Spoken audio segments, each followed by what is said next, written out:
자, 오늘 말씀은 하나님이 기뻐하시는 제사라는 제목으로 보겠습니다. 하나님이 기뻐하시는 제사.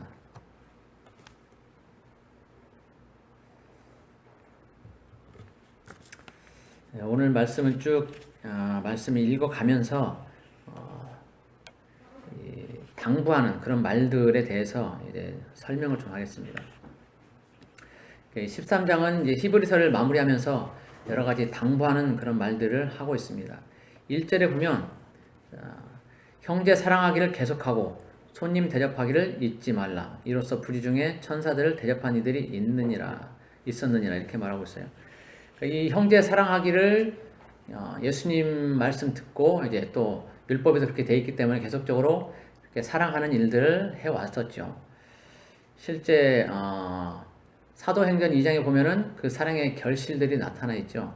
자기 것을 자기 것이라고 주장하지 않고 다 사도들 발 앞에 팔아가지고 그 재산들을 팔아서 사도들에게 주니까 사도들이 그것을 이제 가난한 자들에게 다 나누어 주어서 모두가 가난함이 없이 어려움이 없이 잘 먹고 살 수 있게 되는 형제의 사랑을 보여주는 그런 것들이 있습니다. 그런 일들을 계속적으로 이제 잊지 말고 하라는 거죠.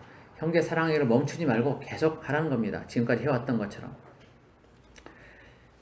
사도행전 2장을 통해서 우리는 이제 가난한 자가 없고 또 그걸 통해서 세상 사람들이 교회를 또 하나님을 찬양하는 또 칭찬하는 그런 것들을 봅니다. 그리고 그로 인해서 믿는 자의 수가 더해가는 것을 보게 되죠. 그래서 형제 사랑하기를 계속하라고 말하고 있고 또 2절에 손님 대접하기를 잊지 말라라고 얘기를 하고 있습니다. 이것은 우리 인생이 나그네인 것을 기억하라는 것입니다. 우리는 이 땅에서 영원히 살 수 있는 것이 아니고 잠시 왔다가 잠시 머물다가 떠나가는 그런 나그네 인생이기 때문에 그것들을 기억하라는 겁니다. 그래서 손님이 오게 되면 그 손님을 잘 대접하라는 거예요. 우리가 나그네 인생인 걸 기억하고 그들의 나그네로 온 것을 잘 대접하라는 거죠. 그렇게 해서 그 일들이 이제 선한 일이고 그러면 그것들이 이제 또 상급으로 쌓이게 된다는 것입니다. 이것은 이제 구체적으로 여기서 이름은 얘기를 안 했지만 아브라함과 롯에 대한 얘기들을 이제 거론하고 있죠. 부지 중에 천사들을 대접한 이들이 있었다라고 말을 하고 있어요. 창세기에 보면 아브라함과 롯이 하나님이 이제 사람의 모습으로 오셨을 때 그 사람의 모습으로는 그들 나그네를 영접을 했죠. 근데 그들이 이제 천사들이었다 그렇게 얘기를 하고 있습니다. 그래서 그렇게 심지어 천사들을 대접한 그런 사람들도 있다. 그러니까 우리는 언제 천사를 대접할지도 모르고 또 그것이 우리에게 어떻게 큰 영광으로 다가올지도 모르니까 늘 손님 대접하는 것을 잊지 말아야 한다라고 얘기를 하고 있어요. 그러니까 나도 이제 나그네가 될 수 있다라는 것을 기억하라는 거죠. 우리가 뭐 여기서 100년, 1000년 먹고 살 것처럼 그렇게 살고 있지만 실제 우리는 하나님이 부르시면 금방 또 가야 되고 또 하나님이 우리의 것들을 다 가져가시면 욥처럼 모든 것이 다 바닥이 될 수가 있어요. 제로가 될 수 있는 거죠. 아무것도 가진 것이 없는 사람이 될 수 있습니다. 그러면 그 사람은 나그네로 살아야 되는 거죠. 그런 것처럼 뭔가를 내가 가졌다고 해서 그것을 주장하지 말고 역지사지의 입장으로 가난한 자, 없는 자들을 돌아보고 나그네를 돌아보라는 겁니다. 다른 사람의 입장을 내가 동일하게 살펴보라는 거죠. 그러면서 그 얘기를 이제 3절에서도 이어서 하고 있어요. 3절 보면은 너희도 함께 갇힌 것 같이 갇힌 자를 생각하고 너희도 몸을 가졌은즉 학대 받는 자를 생각하라. 역지사지로 생각하라는 거죠. 이 당시에 수많은 제자들이 예수 믿는다는 이유로 바리새인들 종교 지도자들에게 또는 로마에 의해서 많은 핍박을 받았습니다. 그래서 단순히 예수 믿는다는 이유 하나만으로 감옥에 가고 심지어 죽음도 각오했어야 됐죠. 많은 사람들이 죽기도 했고 그렇습니다. 그래서 그들을 생각하라는 겁니다. 그들을 위로하고 권면해 주라는 거죠. 예수 그리스도 때문에 고난당한 자들, 힘들고 어려운 자들, 감옥에 갇힌 자들 이런 자들을 권면하고 위로해 주고 함께 해 주라는 겁니다. 나도 언제 그렇게 예수 믿는다는 이유로 감옥에 갈지 모르기 때문에 고난을 당할지 모르기 때문에 그들을 생각해 주라는 겁니다. 그들을 돌봐 주라는 거죠. 이 예수 때문에, 예수 믿는다는 것 때문에 감옥에 가고 죽임을 당하는 일들은 비단 이 사도 시대, 예수님의 제자들 시대, 이 사도행전의 시대에만 일어나는 일들은 아닙니다. 그 이후로도 꾸준히 일어나고 있었고 앞으로도 일어날 것입니다. 그리고 마지막 주님이 오실 때가 가까워지면 이제 대환란의 때가 다가오는데, 그때는 지금까지 우리가 상상도 할 수 없는 그런 고난의 일들이 생길 거예요. 감옥에 가는 것은 아주 뭐 양반이고 그보다 더 어렵고 힘든 일들을 당하게 될 겁니다. 그런 때를 미리 이제 준비하라는 겁니다. 그래서 이 3절 말씀은 특별히 또 기억을 해야 될 것입니다. 자, 그리고 4절을 보면 모든 사람은 결혼을 귀히 여기고 침소를 더럽히지 않게 하라. 음행하는 자들과 간음하는 자들을 하나님이 심판하시라, 이렇게 말씀하고 있어요. 이 결혼을 귀히 여기라고 말합니다. 결혼을 귀히 여기고 침소를 더럽히지 말라. 갈수록 이 자유주의 물결이 이제 온 세상을 덮으면서 모든 것들을 나 중심으로, 쾌락 중심으로 그렇게 이끌어가고 있습니다. 대부분 모든 선진국이라고 하는 나라에서는 결혼이라는 것들에 대해서는 이미 아주 하찮게 여기고 있어요. 그걸 귀하게, 소중하게 여기지 않고 그냥 동거, 결혼하지 않고 그냥 동거하는 그런 쪽으로 많이 가고 있고, 결혼했다가도 쉽게 다른 사람과 또 살게 되고, 이런 일들이 빈번하게 일어나고 있습니다. 이것이 이제 사단의 전략인데, 하나님께서 만드신 그 가정들을 파괴하는 그런 일들을 이제 사단이 행하고 있는 것입니다. 그래서 갈수록 이 결혼과 순결의 의미는 사라지고 이제 쾌락을 추구하는 일들만이 더 많아지고 있습니다. 결혼은 믿음으로 신중하게 결정해야 되는 것입니다. 성경에서 분명히 예수님은 믿지 않는 자와 멍에를 같이 매지 말라라고 말씀하셨어요. 믿지 않는 자와 멍에를 같이 하게 되면 그 사람에게는 수많은 고난이 닥치게 됩니다. 내가 내 남편을, 내 아내를 결혼해서 전도하겠다라고 생각하고 그렇게 불신결혼을 할 수도 있겠지만, 그렇게 되면 그 사람에게는 엄청난 고난이 생기게 됩니다. 하나님은 그것을 미리 아시기 때문에 말씀하시는 거예요. 멍에를 믿지 않는 자와 같이 하면 어떤 일들이 벌어질지 알기 때문에 하나님은 그것들을 미리 그렇게 당하지 않도록 말씀하시는 겁니다. 그래서 결혼은 믿는 자와 하는 것이 맞습니다. 어떤 세상적인 조건이 좋다고 해서 그 조건을 보고 결혼했다가는 큰 낭패를 당하게 되는 것입니다. 그것은 믿는 자의 그 믿음이 아니에요. 조건을 보고 결혼한다는 것은 그 사람이 믿음이 없다는 걸 보여주는 겁니다. 그렇게 해서 굉장히 힘들어하고 시험에 든 사람들이 많습니다. 자, 그리고 결혼은 신성한 것입니다. 그래서 결혼 전에 잠자리를 같이 하는 것은 음행으로 취급을 합니다. 옳지 않습니다. 이 부부 관계의 모든 부절제한 그런 성생활이 음행인데, 이 간음도 음행에 포함이 됩니다. 그래서 결혼한 이후에 비로소 성생활을 하는 것이 맞습니다. 그 전에 성관계를 하는 것은 하나님의 뜻에 합당하지가 않습니다. 그래서 결혼하지 않은 우리 남녀 형제 자매들은 이것들을 잘 기억하시기 바랍니다. 여러분이 주님 오시는 그 날까지 여러분의 순결을 잘 간직하시기 바랍니다. 남자는 남자대로, 여자는 여자대로 하나님 앞에서 예수 그리스도의 신부로 잘 단장되어지기를 바랍니다. 우리는 정결하게 예수님의 신부로 준비되어져야 될 것입니다. 그것이 육체적으로도 마찬가지입니다. 그래서 결혼 전에는 자신의 순결을 잘 지켜서 준비하시기 바랍니다. 그것이 또 서로 배우자에 대한 배려이기도 합니다. 남편에 대한, 또 아내에 대한 그런 배려인 것입니다. 자, 그리고 5절 봅니다. 5절 보면 돈을 사랑하지 말고 있는 바를 족한 줄로 알라.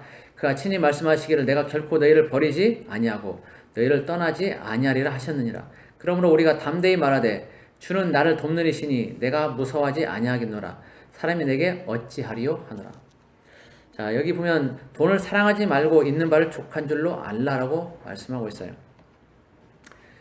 이 성욕과 앞에서 얘기했던 이제 음행하는 것들, 이것과 관련해서 또 여기 돈을 사랑하지 말라. 이제 이것이 보면은 이 성욕과 물욕은 10계명 중에서 7번째, 8번째 계명에 있을 정도로 중요하고 또 인간의 기본 욕구 중에 하나입니다. 7계명 간음하지 말라, 8계명 도둑질하지 말라, 이제 이거 관련돼 있죠. 그래서 이 성욕과 물욕은 참 중요한 겁니다. 인간 기본 생활에 있어서. 그래서 돈을 이제 사랑하지 말라고 얘기하는데 이것은 물욕을 얘기하는 거죠. 디모데전서 6장 10절에 보면 돈을 사랑함이 일만 악의 뿌리가 되나니 이것을 탐내는 자들은 미혹을 받아 믿음에서 떠나 많은 근심으로 자기를 찔렀도다, 이렇게 말씀하고 있어요. 그리고 예수님의 제자 가룟 유다도 이 돈을 사랑함으로 해서 그의 스승이었던 3년 동안이나 동고동락했던, 또는 이제 3년 더 넘을 수도 있는데 그 스승을 감히 이제 팔아넘기는 그런 일까지 하게 되죠. 이것이 이제 악한 것의 뿌리가 된다는 겁니다. 돈을 사랑했기 때문에 그런 결과를 초래한 것이죠.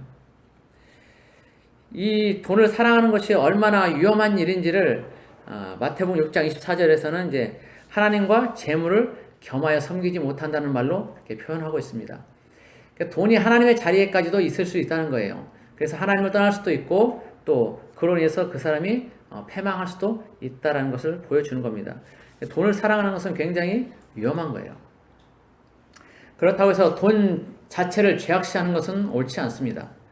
돈은 일상생활에서 굉장히 필요한 겁니다. 아주 필요해요. 돈이 있으면 우리는 많은 것들을 할 수 있어요.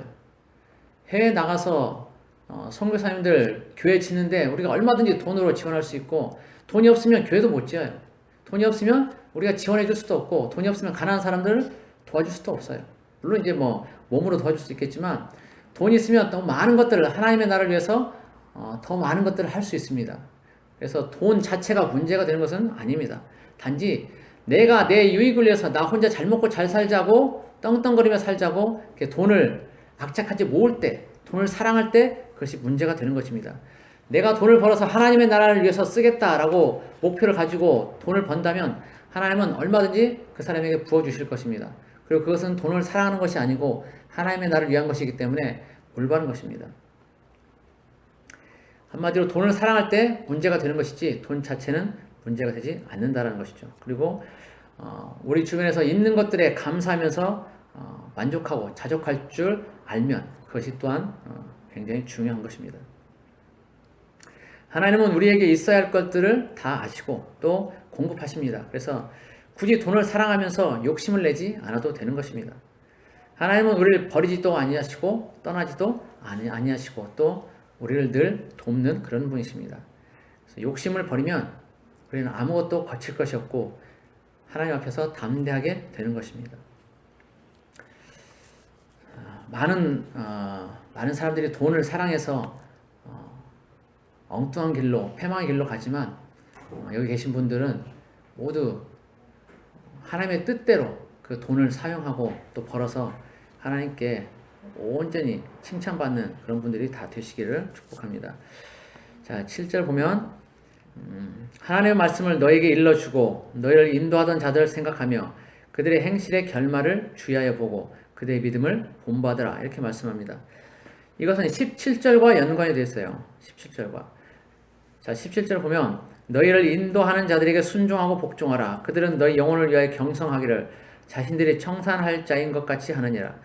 그들로 하여금 즐거움으로 이것을 하게 하고 근심으로 하게 하지 말라. 그렇지 않으면 너희에게 유익이 없느니라.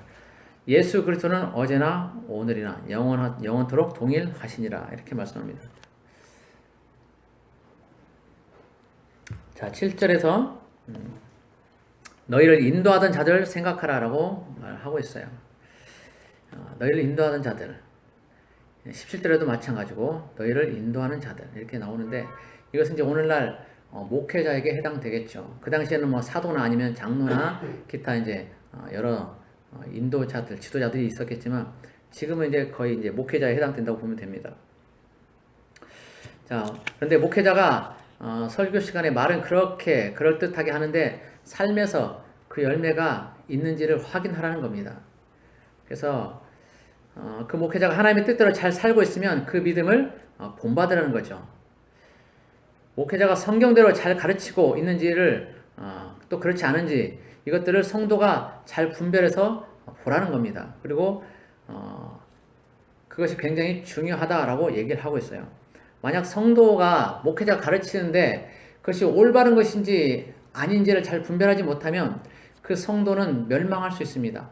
목회자는 그 사람이 말한 것, 또 그 사람의 행함으로 인해서 그 사람 자체가 멸망하는 것은 당연하지만 그 말을 분별하지 못하고 따라가게 되면 성도는 덤으로 멸망의 길로도 갈 수 있습니다. 그래서 목회자가 얘기하는 것들을 여러분들은 스스로 그것들을 다 점검해 봐야 돼요. 이것이 과연 성경에 있는 것인지 하나님의 뜻인지 올바른 것인지를 늘 분석하고 그걸 봐야 돼요.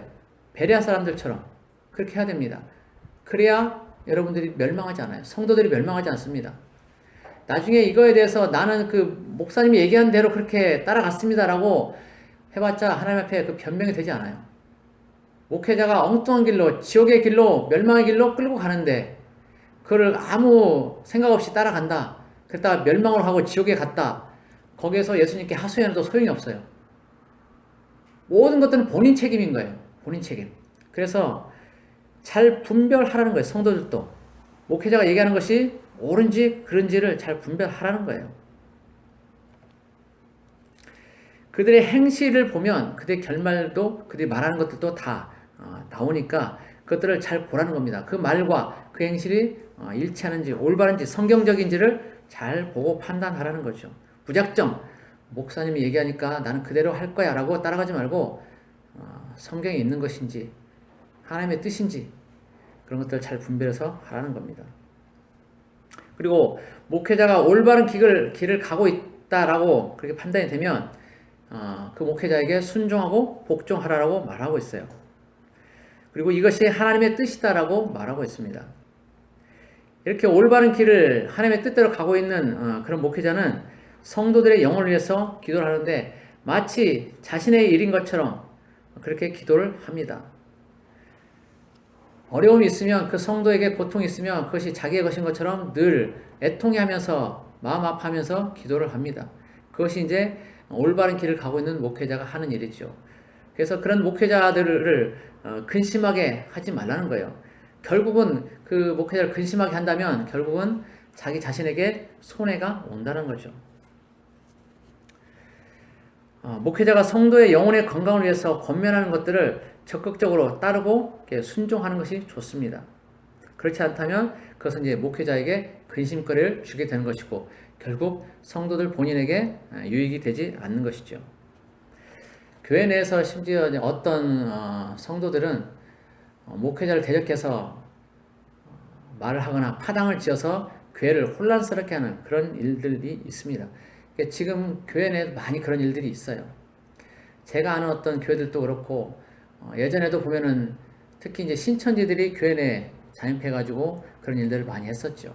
그런데 비단 그런 일들뿐 아니라 그런 사람들뿐 아니라 교회 내에서 자기 자신이 교만해져서 이제 마치 모세의 자리를 탐냈던 그런 아론과 미리암처럼 그렇게 어리석은 일을 범하는 사람들이 있어요.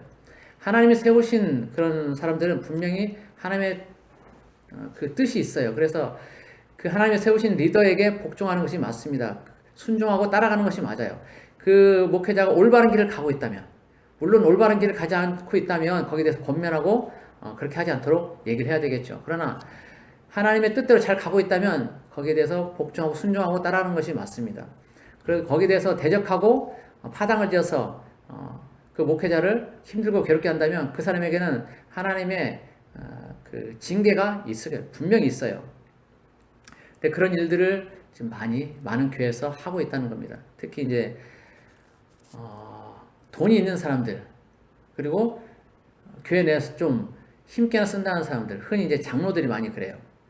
물론 이제 겸손한 장로님들 엄청 많습니다. 그러나 일부 중에 이제 장로나 권사 이런 사람들이 자기들이 어떤 높은 계급을 가지고 있다고 생각을 해요. 그래서 자기들도 목회자와 동일한 선상에 있다라고 생각하면서 그 목회자를 힘들게 하고 괴롭게 하고 사사건건 트집을 잡고 대적하는 일들을 많이 하고 있습니다.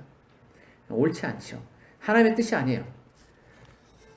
아론과 미리암이 모세를 대적했다가 하나님께 징계를 받았죠. 그런 것처럼 옳지 않습니다. 그들은 반드시 징계를 받게 돼 있어요. 하나님의 뜻도 아니고 하나님이 세우신 하나님의 종에게 복종하고 순종하는 것은 분명한 하나님의 뜻입니다. 대적하는 것은 옳지 않습니다. 그래서 무엇이 하나님의 뜻인지 잘 판단해서 하는 것이 좋습니다. 교회 내에서 그렇게 대적하고 하게 되면 결국 누가 좋아하냐? 사단만 좋아하는 것입니다. 교회는 분열되고 깨지는 거예요. 예수 그리스도의 몸인 교회가 그렇게 깨지게 되는 거죠. 하나님은 그것을 굉장히 싫어하십니다. 굉장히 싫어하세요. 요한계시록에서 7교회 말씀하실 때도 교회를 깨트리는 그런 것들에 대해서 굉장히 책망을 하시고 안 좋아하시는 것을 알 수가 있어요.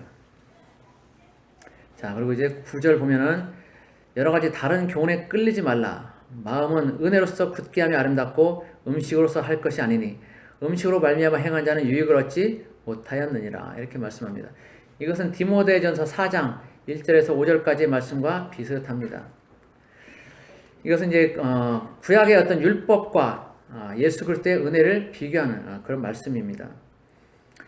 예수 그리스도를 믿는 자는 구약의 어떤 형식이나 장로들의 유전을 따르는 것으로 되돌아가지 말아야 한다는 거죠. 다른 교훈을 그렇게 얘기하고 있어요.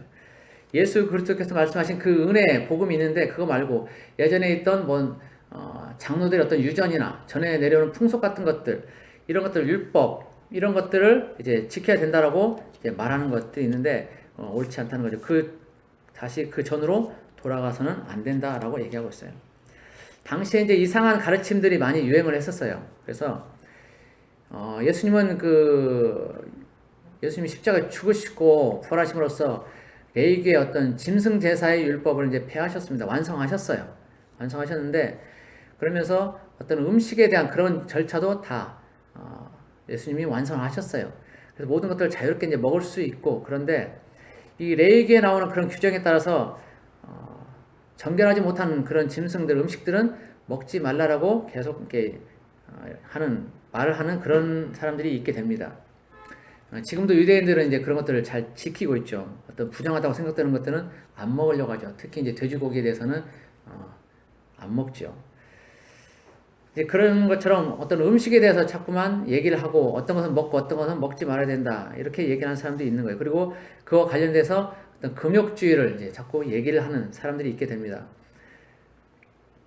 이제 골로새서 2장 16절부터 23절 그리고 디모데전서 4장 3절에서 8절까지 보면 이제 어떤 종류의 음식은 먹지 말라라고 이제 음식을 부정하게 생각하고 가리게 하는 이제 그런 일들을 볼 수 있는데, 그러면서 고기도 먹지 말라는 이제 그런 얘기도 하곤 하는데, 로마서 14장 1절에서 23절까지 보면은 이제 그런 내용들도 있습니다. 그러니까 이것은 어떤 음식을 먹거나 먹지 말아야 하는 그런 것으로 인해서 문제를 삼는 것은 이 예수 그리스도의 은혜 이전으로 돌아간다는 것이라는 거죠. 그래서 그런 것은 옳지 않다라는 거예요. 디모데전서 4장 4절에 보면 하나님께서 지으신 모든 것이 선함에 감사함으로 받으면 아무것도 버릴 것이 없다라고 말하고 있어요. 음식 문제는 복음의 본질이 아닙니다. 그런데 그 음식 문제를 가지고 복음의 본질인 것처럼 얘기하면서 너희가 그 음식을 먹을 때는 구원받지 못한다라고까지 얘기를 하는 겁니다. 그래서 잘못됐다는 거죠. 고린도전서 8장에 보면 사도 바울은 이방신에게 제사하는 음식도 먹을 수 있다라고까지 얘기를 하고 있어요. 그러나 믿음이 연약한 사람이 있다면 그런 사람 앞에서는 먹지 말라라고 얘기를 하고 있죠. 믿음이 약한 사람인데 그 이방신에게 제사하는 음식을 먹게 되면 그 믿음 약한 사람이 이방신에게 심지어 제사하는 일까지도 가능하게 되기 때문에 그런 것들을 또 용납하는 것이 될 수도 있기 때문에 믿음이 약한 자 앞에서는 조심하라는 거죠. 그리고 가능하면 할 수 있으면 이방신에게 제사한 음식은 먹지 않는 것이 좋습니다. 그러나 음식 자체가 문제가 되는 것은 아니라고 사도 바울은 이렇게 얘기를 하고 있는 겁니다. 복음의 본질이 무엇인지를 알아야 된다라고 말하고 있는 거죠. 자, 그리고 이제 10절에 보면 우리에게 제단이 있는데 장막에서 섬기는 자들은 그 제단에서 먹을 권한이 없나니 이는 죄를 위한 짐승의 피는 대제사장이 가지고 성소에 들어가고 그 육체는 영문 밖에서 불사름이라. 그러므로 예수도 자기 피로써 백성을 거룩하게 하려고 성문 밖에서 고난을 받으셨느니라. 그런즉 우리도 그의 치욕을 짊어지고 영문 밖으로 그에게 나아가자. 이렇게 말씀합니다. 이 말씀은 예수님이 우리를 거룩하게 하려고 십자가에 죽으셨으니까 이제 우리도 자기 십자가를 지고 예수님을 따라가야 된다라고 말씀하고 있는 겁니다. 한마디로 세상과 버타는 삶에서 이제 벗어나라는 거죠. 그러니까 우리를 죄에서 구원하고 우리의 삶의 주인이 되신 예수님만 바라보고 나가야 된다라고 얘기를 하고 있습니다. 많은 사람들은 자기 십자가 지는 것을 꺼려합니다. 그냥 예수님이 하나님이 주시는 그 유익만을 따먹고 예수님처럼 고난받고 힘들어하는 그런 십자가의 삶은 살기를 주저합니다. 꺼려해요. 그러면서 세상이 주는 쾌락에는 아주 좋아하고 그쪽에만 눈독을 들이는 그런 일들이 많습니다. 많은 사람들이 믿음에서 떠나게 되고 그런 일들이 있게 되죠. 그러나 예수님이 우리 대신 십자가에 죽으신 이유는 우리를 살리기 위해서였습니다. 그러면 우리가 이제 예수님의 그 십자가의 죽음과 부활로 말미암아서 새 생명을 얻었으면 이제 우리는 한 번 더 생각을 해봐야 돼요. 내가 이제 무엇을 위해 살아야 될 것인지. 예전에 나는 죽고 나는 새롭게 태어났는데 예수님의 피로 내가 새롭게 되었는데 나는 이제 그러면 무엇을 위해 살아야 될 것인지를 생각을 해봐야 된다는 거죠. 나에게 새 생명을 주신 예수님을 위해서 내 모든 것들을 드리고 그분의 나라를 위해서 내 모든 것들을 희생할 수 있는 이제 그런 길로 가야 된다라고 우리는 결심을 해야 됩니다. 우리는 온전히 이제 주님만 바라보고 나아가는 그런 삶을 살아가야 합니다. 왜냐하면 예수님이 새 생명을 주신 것도 있지만 우리가 이제 추구하는 것이 이 땅이 아니라 이 땅에 있는 도시가 아니라 앞으로 올 도시, 즉 영원한 천국, 하나님의 나라를 우리가 추구하고 있기 때문입니다. 우리가 살고 있는 이 땅의 지금의 모든 것이 전부가 아니라 앞으로 오게 될 천국이 하나님의 나라가 실제적인 것이 될 것이기 때문에 그렇습니다. 우리는 이 땅에서 살면서 영원히 살고 또 모든 것들이 진짜 영원할 것처럼 이 땅에 있는 것들이 영원할 것처럼 그렇게 생각하고 살고 있지만 우리 인생도 유한하고 이 땅에 있는 것도 유한하다는 겁니다. 결국은 사람도 죽고 이 땅도 나중에 다 불타 없어진다는 거예요. 그리고 하늘로부터 새 예루살렘 성, 천국이 내려오게 된다는 겁니다. 그것이 또 본질이고 우리는 거기에서 살아야 된다는 거예요. 그래서 우리는 이제 주님을 바라보고 살아야 된다는 거예요. 예수 그리스도만을 바라보고 살아야 되고 그렇게 할 때 우리는 천국 도성 안으로 들어갈 수 있게 된다는 겁니다. 영원한 도성. 14절을 보면 이렇게 돼 있어요. 우리가 여기에는 영구한 도성이 없으므로 장차 올 것을 찾나니 그러므로 우리는 예수로 말미암아 항상 찬송의 제사를 하나님께 드리자. 이는 그 이름을 증언하는 입술의 열매니라. 우리 이 땅에는 영원한 도성이 없다는 거예요. 천국만이 앞으로 오게 될 영원한 천국만이 영원한 도성이 된다는 거예요. 우리가 거기서 영원히 살게 된다는 거죠. 그래서 그 천국을 하나님의 나라를 소망하면서 살아야 된다라고 얘기를 하는 겁니다. 예수님이 재림하시고 이 땅에 대한 심판이 이루어지고 나면 영원한 새 예루살렘 성, 천국이 하늘에서 내려올 것인데 예수님을 따르지 않는 사람은 그 성 안으로 들어갈 수가 없습니다. 온전히 예수님만 바라보고 예수님을 위해서 죽기도 하고 살기도 하는 믿음으로 살 때 그 성 안으로 들어갈 수가 있습니다. 그러니까 세상 것에 얽매이고 눈 돌리지 말고 욕심 부리지 말고 예수님만을 바라보고 나아가며 또 하나님을 찬양하는 것이 우리의 본분임을 알고 항상 그것에 집중을 해야 할 것입니다. 그리고 또한 하나님이 기뻐하시는 일들을 해야 할 것입니다. 16절을 보면 오직 선을 행함과 서로 나누어 주기를 잊지 말라. 하나님은 이 같은 제사를 기뻐하시느니라. 하나님이 기뻐하시는 것들이 있다는 거예요. 그것들이 또 제사라는 거예요. 선을 행하고 나누어 주는 것이 하나님이 기뻐하시는 제사라는 겁니다. 제사. 그러니까 우리의 삶 자체가 제사라는 거예요.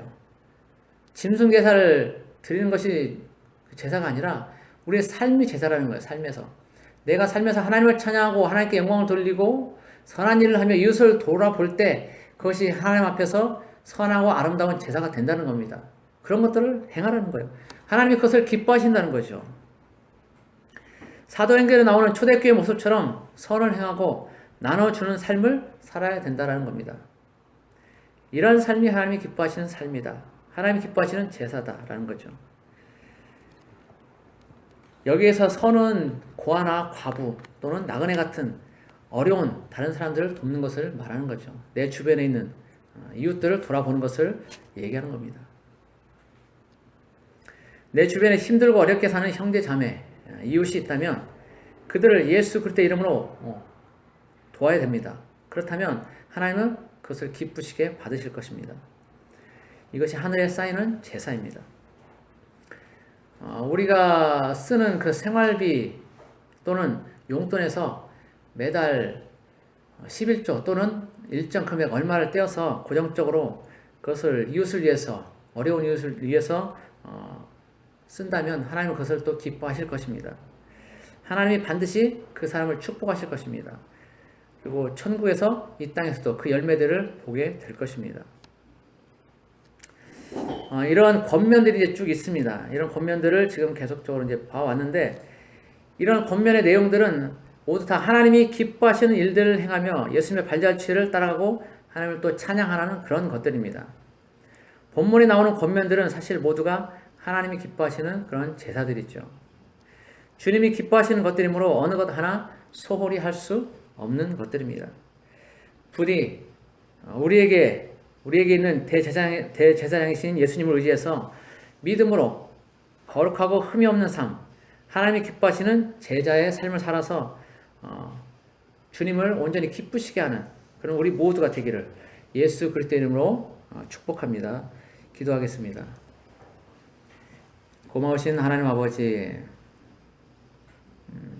히브리서를 마무리하면서 이제 여러 가지 권면들을 하고 있습니다. 우리가 기억해야 될 것은 하나님이 원하시는 것이 무엇인지를 우리가 깨달아 알기 원합니다. 우리는 어리석고 교만해서 하나님을 떠나려고 하고 하나님을 부인하고 하나님의 뜻을 거절하려는 그런 마음들이 있습니다. 하나님, 우리에게 하나님의 지혜를 부어주십시오. 하나님의 사랑을 부어주시고 하나님의 겸손, 하나님의 거룩함을 부어주십시오. 그래서 하나님의 뜻이 무엇인지 올바르게 알고 행하기를 원합니다. 말씀을 들을 때 그 말씀이 정말 하나님의 것인지 아닌지를 분별하고 판단해서 그 말씀대로 또 적용하고 살아가기를 원합니다. 하나님, 어리석지 않게 해주십시오. 교만하지 않게 해주십시오. 늘 주님을 닮는 그런 삶을 살게 도와주십시오. 주님이 우리를 대신 십자가에 죽으시고 부활하신 것처럼 이제 우리도 자기 십자가를 지고 주님을 따라가는 그런 삶을 살아가기 원합니다. 어렵고 힘든 이웃을 돌아보며 하나님의 뜻을 온전히 이루고 하나님이 기뻐하시는 그런 제사를 삶에서 드리는 우리 모두가 되도록 도와주십시오. 날마다 주님이 기뻐하시는 제사를 올려드리기를 원합니다. 오늘 또 함께 하신 주님을 찬양합니다. 감사하며 예수 그리스도 이름으로 기도드립니다. 아멘.